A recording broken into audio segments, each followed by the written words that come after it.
So we're here down at the Claremont swimming pool, about to take these swimmers from the Swim Smooth Perth squad through a stretching and flexibility routine specifically designed for helping improve their mobility in their upper back and shoulders and through other muscle structures that is going to help them improve their swimming ability and flexibility there.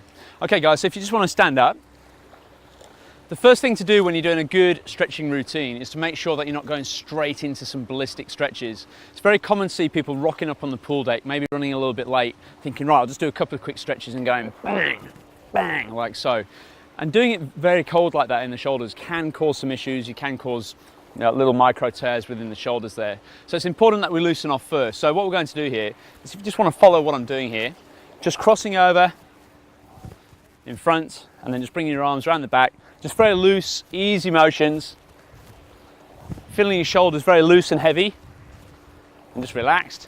Seems a little bit strange. Nice way just to sort of loosen off. You'll obviously see many of the Olympic swimmers just before they go into their finals just stood there doing similar sort of actions. Now what we'll do is lean forward at the hips, one arm forward and one arm back. Again, loose, mobile shoulders, heavy arms. Not throwing your arms backwards and forwards, just allowing them to swing like a pendulum. Okay, now let's go side to side, same idea. Swinging side to side, a little bit like a monkey. I've never seen a monkey doing this, but I'm told this is a little bit like a monkey. Now, let's keep that action going as we're standing up, reaching up towards the sky. That's good, everybody. And just slowly now tap down on the top of the shoulder. You should just feel a nice little stretch coming through your triceps, down the back of the arms there, just helping to loosen off. Okay, just give your arms a little bit of a shake. Let's just go some shoulder shrugs going backwards. So the whole time we're doing these exercises, we're actually mobilizing the shoulders and upper back before we actually go into some actual stretching. When you're doing your stretching, you want to be making sure that you're actually holding those stretches for around about 10 or 15 seconds before you actually train, and then afterwards, maybe in the showers, holding the stretches for a little bit longer when your shoulders are a little bit more pliable and warmed up. So just going forwards there, obviously. Okay, now what we're going to do here then, everybody, is just take your arms and actually bring them over the top. Whoops, there goes the glasses. Over the top. Just big arm circles going forwards. And big arm circles now going backwards. When you're doing this one, especially if you're quite tight in the upper back and shoulders, just really feel like you're drawing your shoulder blades together and back and try and get a nice smooth circular action happening. Okay, now this is a good one to test your coordination. Let's start off with our arms up at the top. We're going to try and get your left arm to go forward and your right arm to go backwards. So like so. Let's see how well we can do it within the group. It's not an easy one, some of you. Not too bad. Look at Fletch behind me there. Very, very nice and smooth. If you struggle with this one, have a little go with it in front of the mirror and see what you can do. So let's go again with the other side. So we're going to go right arm forward and left arm back. As I do this, notice how I actually twist to my left. So it's forwards and round, forwards and round. Now you don't need to be a pro to do this, okay? And it's just a little fun exercise just to try and get a bit of coordination in there and help you just to actually loosen off the shoulders. Okay, just giving a little bit of a stretch there. Okay, now first things first then, we're going to do a little bit of a stretch which is often overdone in freestyle swimming, and that is to simply stretch across in front of your shoulders. When you're doing this, try not to yank your shoulder around in front of yourself, just across like so, and just feeling that stretch coming through the top of the shoulders, through the deltoids there. And again, not holding too strongly, not pushing too strongly. And then just simply swapping over. Now, if you're just looking for a quick stretch routine before you go in for a swim, lasting maybe about 5 to 8 minutes, then what we're doing here is fine. You could obviously repeat each of these exercises maybe 2 or even 3 times through. At the moment though, we're just going to go through each of these exercises just once. Okay, a little shake off between stretches. Now, one arm behind the back and just stretching down here. Nice little stretch again for the triceps. Using a little bit of light pressure with the top hand here, just to press the elbow down. And then swapping over.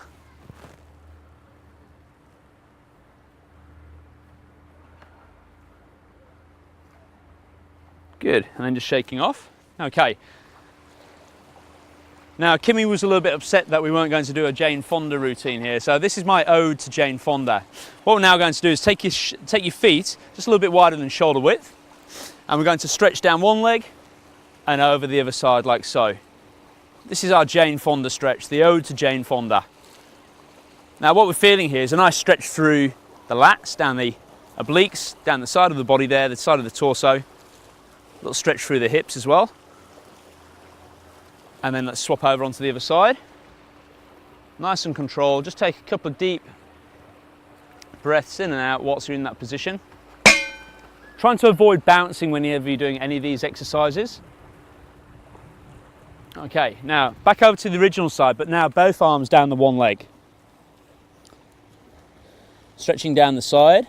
It's a nice little stretch here for the lower back. Just one side at a time. And then swapping over onto the other side.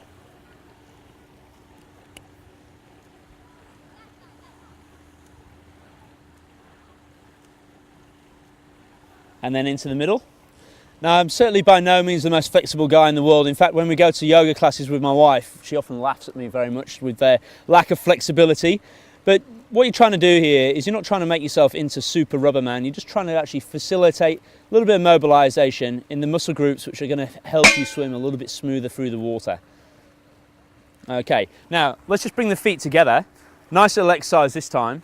Feet together, bend your knees, and what I like to do here is wrap your elbows around the backs of your knees, chin towards your chest, and then what we're going to do, just by hugging the backs of the knees, we're going to slowly straighten the legs out and feel a nice stretch through the upper back.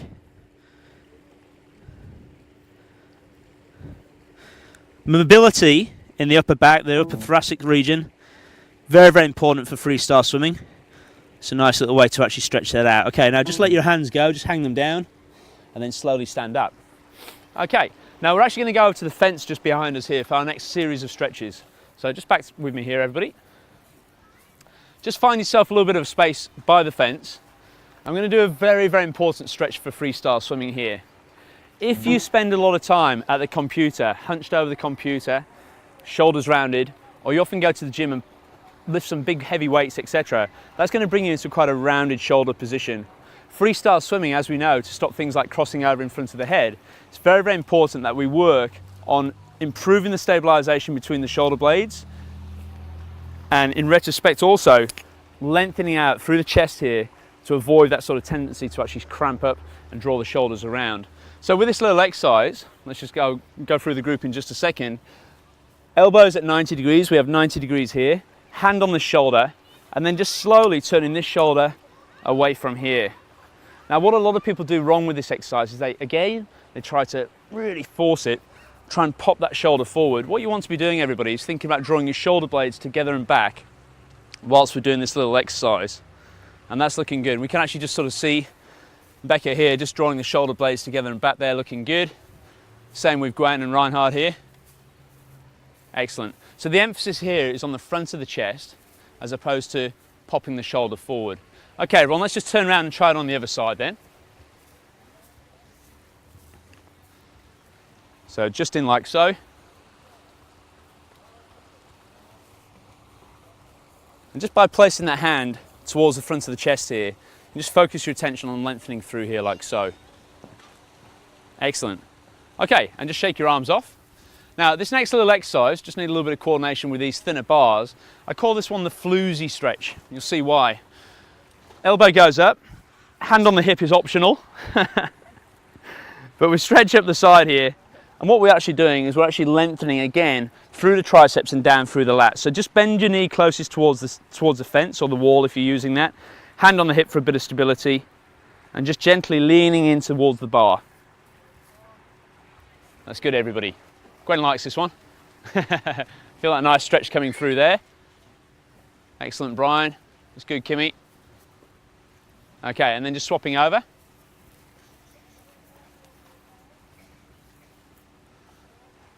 These muscle groups obviously get a good stretch during a swim session, so it's important that we're actually loosening off just before we get in. People often, when they start swimming, after the first 200 or 300 meters, often complain about feeling quite tight through here or through the shoulders. It's important that we stretch them out. Okay, good work everyone, and then just stretch off.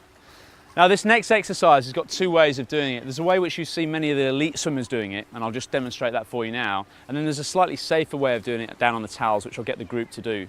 So the way that you'll actually see many of the elite swimmers doing is they'll actually lean up against the wall, they'll bend their knees, bury their head down, and just try and feel this nice long stretch through underneath the armpits, through the lats.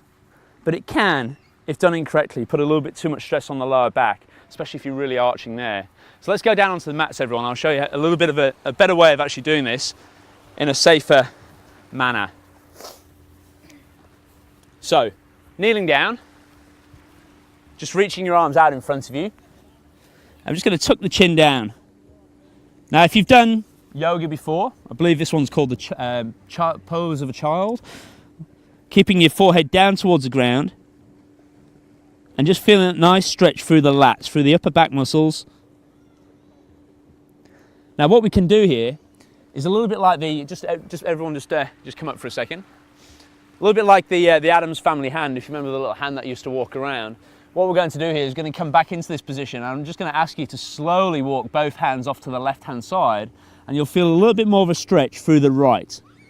So, arms out in front of you, just in a neutral position. Hands up, so just holding the ground like so, that's it. Slowly walk your hands off to the left hand side, keeping your body stable, and you should just feel a nice stretch coming a little bit more so down through the right. Can everyone feel that? Looks good. Good, Brian. That's it, Kimmy. Nice work, Nicole. Okay, slowly walk your hands back in towards the middle,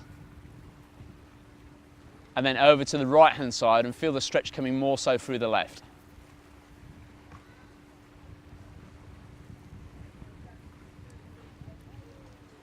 Great, and then slowly back in towards the middle. Lovely, and just relax it there. Okay, now for this next one, just come and kneel up.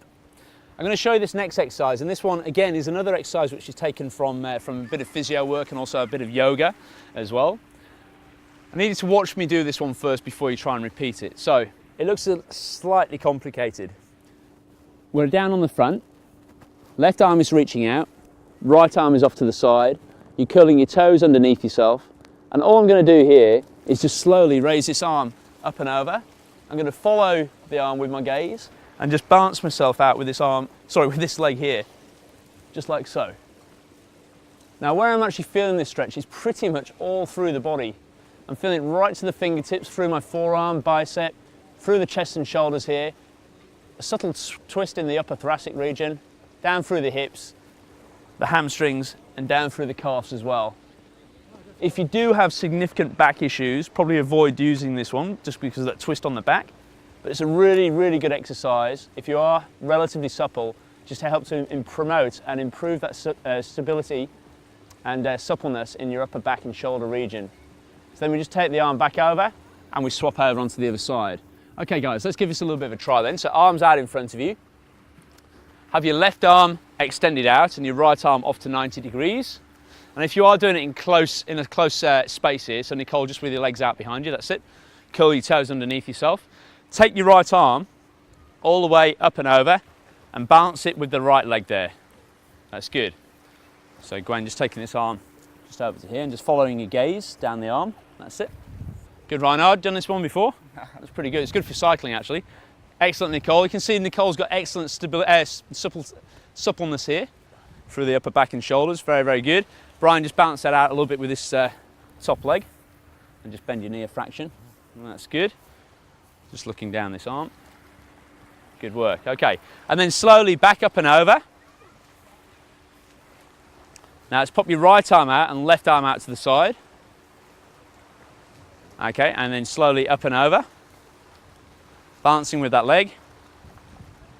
Now if we just look at the contrast between Fletch here and Nicole, Nicole's able to very, very easily lay her arm down on the ground, showing that she has got good flexibility in her upper back and shoulders there. Fletch, if we just turn to look at here, can't quite get his hand down onto the ground. Just with time and a few deep breaths in and out, start to lengthen out through here and just relax that arm down towards the ground. But if you can't quite get your arm down to the ground, don't panic about that. We've all got different levels of flexibility, obviously. Okay, and just on an in-breath, bring yourself back up and over. back into that position there. Okay, now again, let's just come up onto our knees. Now, we focus very much there on the upper body, but now let's have a look at a couple of lower body stretches which will actually promote things such as your leg kick and also your body position in the water. And we'll start off with this stretch now. Now, if you're doing triathlon, this is an excellent stretch, not just for swimming, but also for your cycling and your running as well. When we're in a tri-bar position, we get very shortened up through the hip flexors here. This hip flexor stretch is excellent for helping to bring back some of that flexibility through the hip flexors. So, hands on the hips, and just gently leaning forward. As you're doing this, just think about squeezing your glutes a little bit, just to feel a subtle stretch through the front of the thigh there and through the hip flexor region. Now, how does this help you with your body position in the water? Well, if you are very, very tight through the hip flexors, like so, it's actually going to drag your legs down in the water. By lengthening through here, it can actually help to promote a good body position in the water by bringing the legs up a little bit higher. Okay, let's swap over onto the other side. Remember, the key thing when you're doing this exercise, just a subtle squeeze of the glutes as you're leaning into it.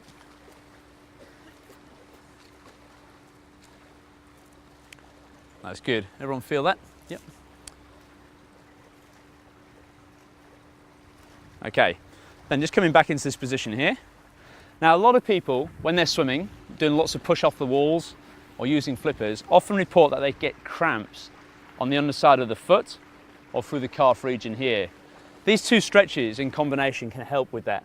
So what we're going to do here, everyone, we're going to sit back, you're going to curl your toes underneath you and actually just sit back on your heels. Now, if you're already quite tight through here, the plantar fascia, you might find that that is enough of a stretch, just curling your toes under, whichever works best for you. Otherwise, if you're a little bit more supple, just lean back on the heels and just feel that nice stretch on the underside of the foot there. Everyone got that? Yeah? Okay. Now, when you do pop fins on, or you're doing lots of pushing off the wall, your feet go very rapidly from a dorsiflex position into a plantarflex position. And if you are tight through here, then that can bring on some cramping, either on the underside of the foot or, as mentioned, through the calf here. The calf will actually cramp up as a direct result of this shortening up at the on the underside of the foot there. So, to address the calf, what we'll do now is keep the foot flat on the ground, bring the knee in line with the other foot, just like so, Brian. That's it. You're crouching down. And just by keeping a little bit of weight over this right knee, like so, and keeping the heel down on the ground, you should feel a nice stretch down the lower part of the calf in the soleus muscle. It's one of my favourite stretches, this one, because it's so nice and controlled. You literally control how much pressure you put on that stretch, just with how much forward weight you put over the knee there. Okay, and let's just swap it over.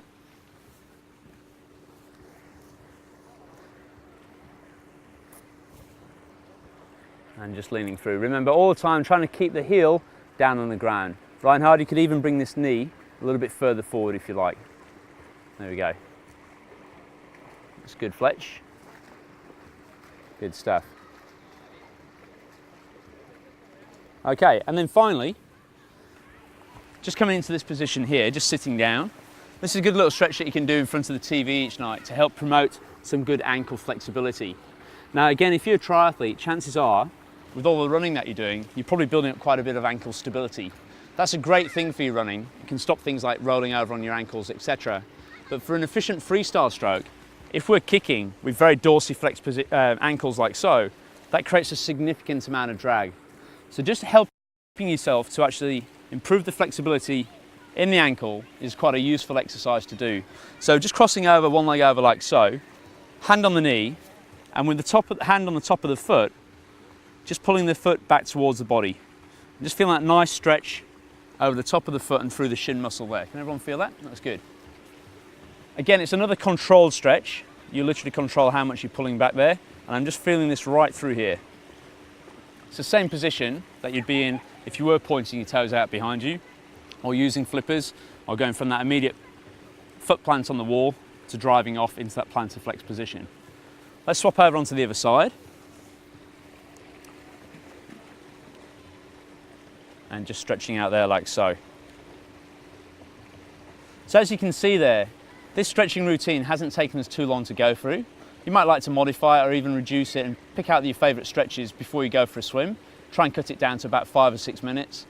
Remember, keep the stretches to around about 10 to 15 seconds each between each on each exercise. And then after the session, when you've got a little bit more time, your shoulders are a little bit more supple and warmed up, maybe promote those stretches to around about 20 or even 30 seconds in the shower, just to help to promote that range of movement in the shoulders, upper back, wherever you're actually stretching. And there we go. Thanks very much, guys. Hope you enjoyed that. Hope you feel ready for the set now. Good job.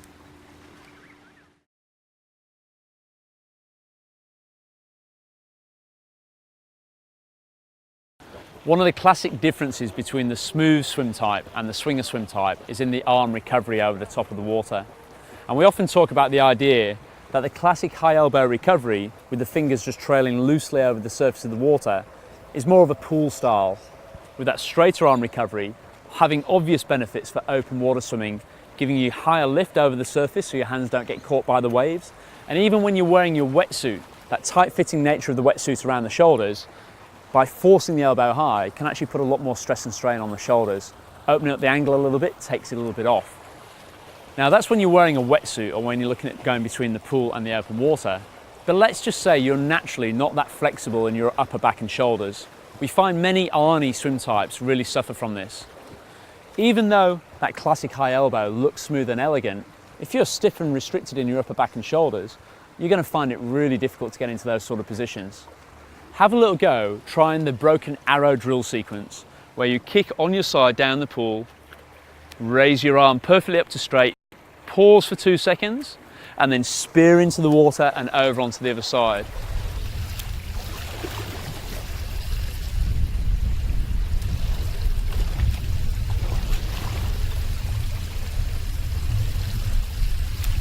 This combines the straighter arm recovery of the swinger with that nice clean hand entry of the smooth, so it still becomes a very elegant way to actually swim. Now, the broken arrow drill gets you to open up your chest and shoulders a little bit, and if you're really stiff and rigid, that's going to help quite a bit. When you start going into swimming, have a go swimming with very loose shoulders, but with a little bit more lift with the hands, and not becoming quite so preoccupied with trying to get the elbow high and the hand close to the surface of the water. And you'll be surprised just how easy this starts to feel on your shoulders and your upper back.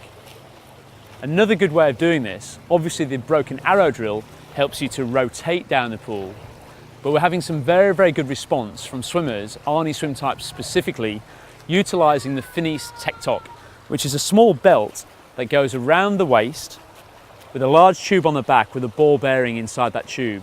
The ball bearing will only hit the tube if you're rotating to around about 45 degrees or so. The way we apply it here at SwimSmooth, especially for Arnie swim types, is to have that belt sitting up a little bit higher underneath your armpits here, so that the top of the tube is centered directly between the shoulder blades. Having it here reminds you that as you're going down the pool, to just think about opening up a little bit, rotating those shoulders a little bit more effectively through the water, and that again will help you recover your arm over the surface of the water a little bit more freely and easily than you would be doing if you're just trying to force this position.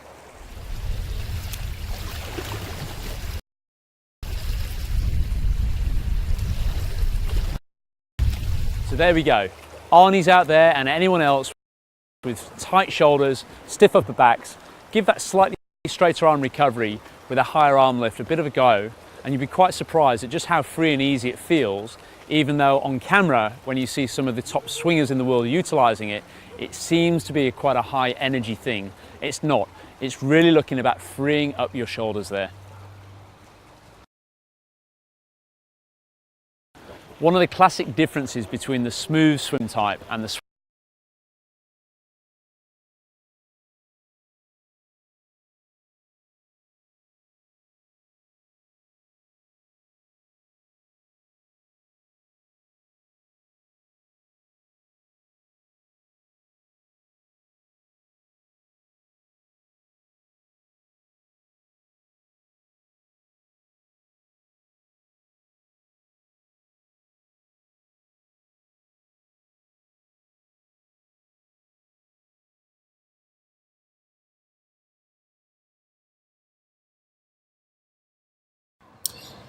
Now, probably the first thing to point out here is how you've got this really nice very, very pretty high elbow recovery over the top of the water. And that looks pretty much textbook. So if I just draw on a couple of things here, just to sort of highlight that. So if this is the surface of the water here, and that's our recovery there. Oh, it's actually got the bow wave. Yeah, you can see the bow wave. Yeah, very, very nice, which is looking good. But if we just focus first and foremost on the elbow, a lot of coaches talk about this idea of trying to get your elbow really high over the top of the water. Okay, and if you compare yourself here to double Olympic gold medalist Rebecca Adlington, let's just bring her up.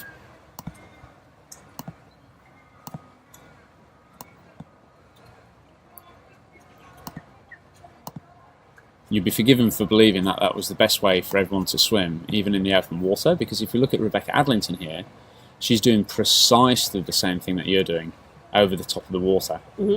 She's got this very, very nice high elbow recovery, and if you look at it again, the fingertips are only just trailing over the surface of the water. You may have done the finger trail drill before, sort of thing where you focus on getting the elbow very high. Now, the thing with this is Rebecca is a pool swimmer. Right. She's not an open water swimmer, she doesn't do triathlons. In fact, she's got a bit of a phobia of swimming in the open water, even though she's a double Olympic gold medalist in the pool. So if we just change our view now to having a look at a slightly different style of stroke. You heard of Alistair Brownlee? Yep. Okay, so this is this is Olympic gold medalist Alistair Brownlee here, with his brother Jonathan Brownlee in the background, and a guy who I'm going to show you in a moment. This is Blenheim, so this is not the Olympic Games, this is a couple of months before that. But this is a guy called Harry Wiltshire in the back. So we're going to take a look at Harry's stroke very closely in the pool in a moment. But I just wanted to show the difference between Alistair and Johnny, with respect to the recovery compared to yourself. Now, over the top of the water, you can see straight away that both of them tend to have a very straight arm recovery over the top of the water. And compared to yourself, and compared to Rebecca Adlington, it doesn't look as pretty. Yeah. Now, you'd be forgiven for thinking that, the Rebecca Adlington style over the top of the water would be the best way for swimmers to swim generally, whether it be pool or open water. But you can see the danger of having the fingertips only just trailing over the surface of the water is that in rough, choppy conditions, you get your hand caught, you get knocked around, etc., etc. Now, the other benefit of actually having a slightly open arm over the top of the water is that when you're wearing a wetsuit, the tight-fitting wetsuit around the shoulder. Do you have a suit? Yeah, and I hate it. You hate it, yeah. Exactly. And this is going to be the point, basically. Is over the top of the water, a lot of people make the mistake of thinking, I hate this wetsuit, it's too tight around my shoulders, I'm going to get a short sleeve, or I'm going to get I bought a short sleeve because it was too tight around my shoulders. There you go. Okay. Now, the reason it's too tight around your shoulders, do you still have the old one? Yeah, I've got both of them. The old one is still going to be significantly faster if you can get it fitted properly. Okay, and what I mean by that, if you go to our, I don't think I've got it on here, but if you go to our YouTube channel, Swim Smooth YouTube channel, there's a video description of me showing a lady how to actually put the wetsuit on properly. Now, that all being said and done, I'm sure you've probably got a good idea of how to do that anyway. Over the top of the water, when you've got a very tight-fitting wetsuit around the shoulder, and even the most flexible wetsuits in the world are still going to be more stiff than your shoulders, obviously, without the suit on. Hence the reason people think, stiff shoulders, feeling fatigue in the shoulder, I'll just get a short sleeve. When you come up and over the top of the water with a classic high elbow recovery like this, it actually puts your shoulder into quite a vulnerable position. Your shoulder's actually sort of really working against the restrictive nature of the wetsuit, hence the reason you get fatigue. When you open up the arm a little bit more, like Alistair's doing here, it actually takes a little bit of load and stress off the shoulder, so you don't feel the same level of fatigue. So essentially, Alistair's not fighting against the wetsuit. In this position, you would be. That's why you're getting the fatigue from that. Now, let me show you I mentioned that I was going to show you this guy, Harry, from behind. So he's in third spot in this particular race. Now, this is a little bit easier to view because he's in the pool here.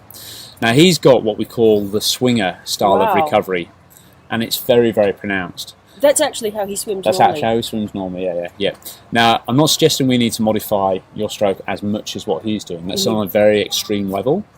But if I show you one of Australia's best open water swimmers from here in WA, a lady called Melissa Benson, retired unfortunately 2 years ago. I think she retired a bit soon, to be honest with you, but anyway, she's got a fantastic stroke. She's got a recovery action which is almost halfway between the two.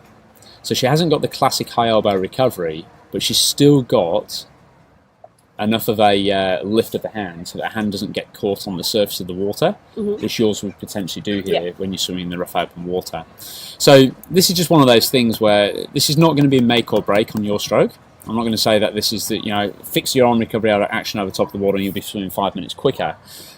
At least not in the rough, flat conditions sort of thing. In the in the rough conditions, then potentially you could get some significant improvement by modifying the stroke accordingly.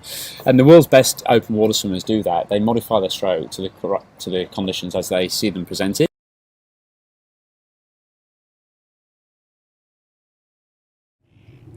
One of the most obvious differences from a technique perspective between an elite pool swimmer and an elite open water swimmer or triathlete is their arm recovery style over the top of the water. Many of the world's best elite pool swimmers tend to swim with the classic high elbow recovery over the top of the water. Elbow high and the hand relatively low to the surface of the water, maybe clearing just by a couple of inches.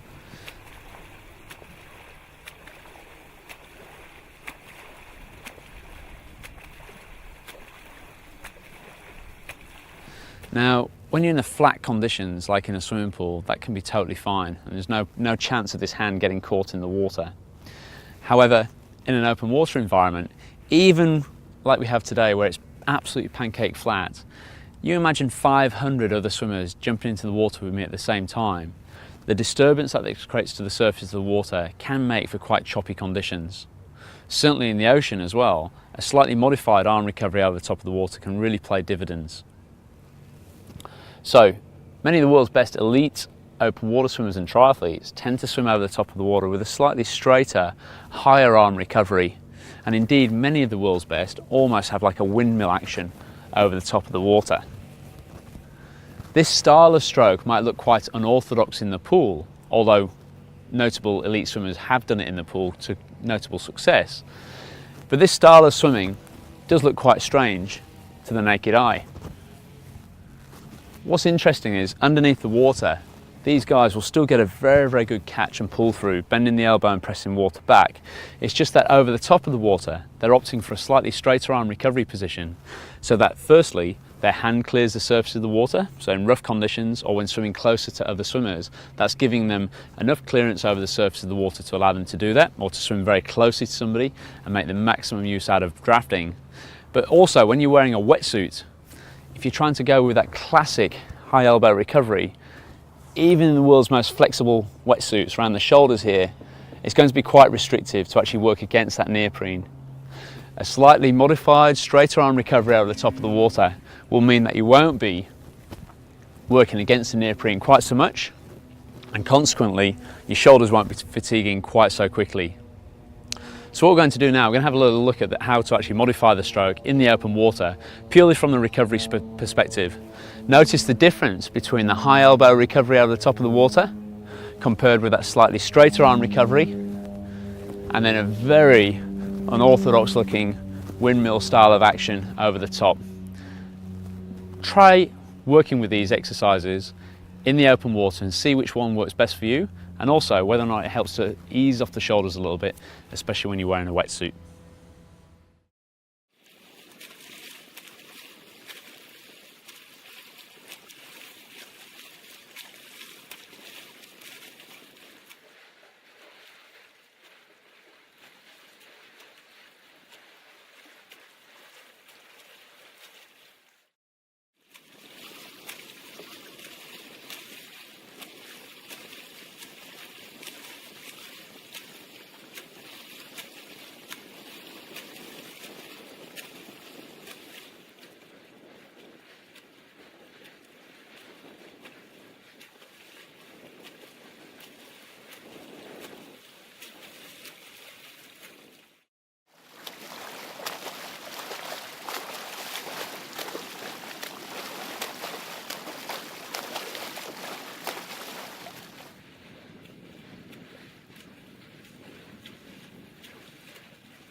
The broken arrow drill is a relatively new addition to the SwimSmooth drill set.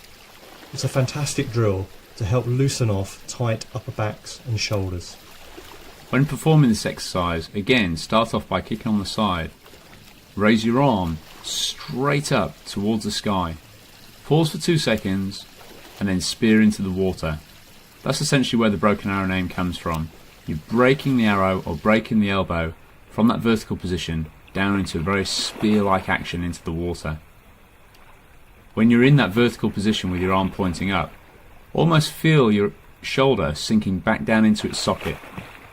Nice and relaxed, nice and smooth. This is arguably my own personal favourite drill to include in a warm-up to really get you loosened off for that main set.